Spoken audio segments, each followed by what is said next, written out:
எல்லாருக்கும் வணக்கம். எல்லாரும் எப்படி இருக்கிறீங்க? என் யூடியூப் சேனல்ல வந்து நான் ரொம்பவே இன்ட்ரெஸ்டிங்கான வீடியோஸ் வந்து அப்லோட் பண்ணிக்கொண்டிருக்கேன். அதாவது ஒரு மனுஷன் அனுபவம் எப்படி இருக்குது, ஒரு மனுஷன் முன்னேறணும்னு சொன்ன என்ன விஷயங்களை செய்யணும், ஒரு வாழ்க்கையில் எல்லாருக்குமே ஒரு ஹெல்ப் தேவை.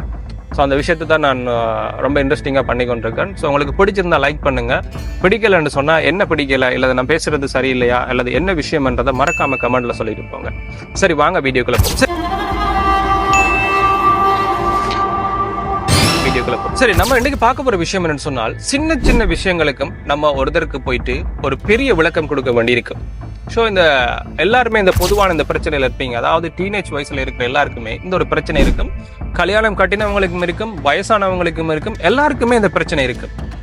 அதாவது நீங்க ஒரு சின்ன ஒரு விஷயத்தை தான் செய்வீங்க, அதுக்கு ஒரு பெரிய விளக்கத்தை கொடுக்க போவீங்க.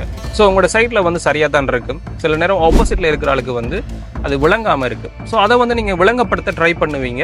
ஸோ அது வந்து ஃபெயிலியர்ல தான் முடியும். பொதுவாக இந்த விஷயத்தை வந்து மிஸ் அண்டர்ஸ்டாண்டிங், ஒரு புரிதல் இல்லை என்ற ஒரு கணக்கில் தான் நம்ம எடுப்போம்.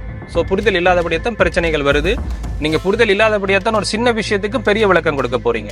ஸோ இந்த விஷயம் வந்து ஒரு ரிலேஷன்ஷிப்புக்குள்ள தான் வருது, ஒரு ஃபேமிலிக்குள்ள வருது, அல்லது ஒரு மனைவி ஹஸ்பண்டுக்குள்ள வருது, அல்லது ஒரு ரிலேஷன்ஷிப்புக்குள்ள தான் இந்த விஷயமே கண்டிப்பா நடக்கும். ஸோ நம்ம ஒரு கட்டத்தில் சொல்லுவோம், என்ன அவங்க புரிஞ்சு கொள்றாங்க இல்லை, அல்லது எனக்கும் அவங்களுக்கு சரி வராது, செட் ஆகாதன்ற ஒரு வார்த்தையை நம்ம யூஸ் பண்ணியிருப்போம். எல்லாருமே கூடுதலாக யூஸ் பண்ணியிருப்போம்.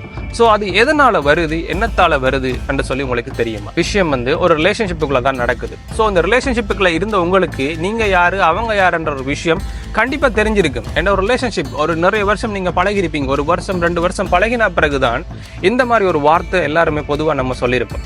சரியா? அப்போ 2 வருஷம் நம்மளை புரிஞ்சு கொள்ளாதவங்க நீங்க ஒரு நிமிஷத்துல விளங்கப்படுத்துறதால இந்த எந்த ஒரு பயனுமே இல்லை. ஸோ நான் உங்களுக்கு ஒரு விஷயத்த சொல்ல விரும்புகிறேன். அதாவது உங்களை புரிஞ்சு கொள்ளலையா அதோட நிப்பாட்டுறது நல்லது. ஏன்னு சொன்னால் 2 வருஷமா புரிஞ்சு கொள்ளாத நபர் உங்களை வந்து ஒரு செகண்ட்ல நீங்க விளங்கப்படுத்துறதால புரிஞ்சு கொள்வாங்கன்றது எந்த ஒரு விதத்திலேயும் சாத்தியமில்லாத விஷயம். ஸோ உங்களை ஒருத்தர் புரிஞ்சு கொள்ளலைன்னு சொன்னால் சமாதானமா நீங்க பிரிகிறதோ அல்லது சமாதானமா பேசி ஒரு முடிவெடுக்கிறதோ பெட்டர். நீங்க அவங்களுக்கு விளங்கப்படுத்த போனீங்கன்னு சொன்னால் அதனால நிறைய பிரச்சனை வந்து கொண்டே தான் இருக்கு. நீங்க நோட் பண்ணி பாருங்க, உங்களுக்கு நிறைய பிரச்சனை வந்து கொண்டு இருக்கு. ஏன்னு சொன்னா நீங்க ஒரு விஷயத்த வந்து அவங்களுக்கு வேணுமெண்டே அவங்களுக்கு விளங்கப்படுத்த போவீங்க. நீங்க செய்யறது சரிதான் என்றதை வந்து ரொம்பவே ஒரு ஆக்ரோஷமா நீங்க விளங்கப்படுத்த போவீங்க. மிஸ் அண்டர்ஸ்டாண்டிங் வந்து கொண்டே தான் இருக்கு. ஸோ உங்களை ஒருத்தர் புரிஞ்சு கொள்ளலையா நீங்க அந்த இடத்துல இருந்து விலகி போறது பெட்டர். ஸோ இதை கீப் அப் பண்ணி பாருங்க. பிடிச்சிருந்தா லைக் பண்ணுங்க, மறக்காம இதே சிச்சுவேஷன்ல இருக்க ஃப்ரெண்ட்ஸுக்கு வந்து ஷேர் பண்ணி ஒரு லைக்கை தட்டி, பிடிச்சிருந்தா வீடியோக்கு கமெண்ட் பண்ணுங்க. பிடிச்சிருக்கு இல்லை எனக்கு பிடிக்கலன்னு சொன்னா பிடிக்கலன்னு ஒரு கமெண்ட்டை போடுங்க. நன்றி, வணக்கம். அடுத்த வீடியோல சந்திப்போம்.